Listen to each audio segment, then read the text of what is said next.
Alright, here we have the frame all sheeted up now.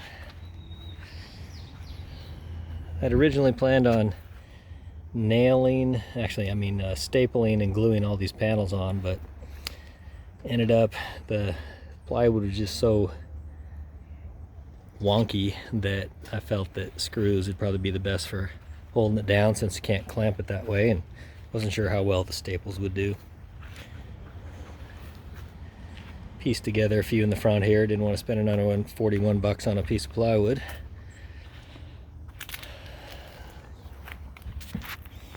So there we go. 1 1/4 inch screws, Torx bit 20s. They are ones I used for my fence. They're pretty solid, not just a sheetrock screw. Inside, looking like this. All right. So the next step here will be to maybe caulk some of the seams if they need it, but primarily go ahead and just fill the screw holes in, so that when I lay down my surface of poor man's fiberglass or whatever, I get a nice smooth finish. There we go. Any questions?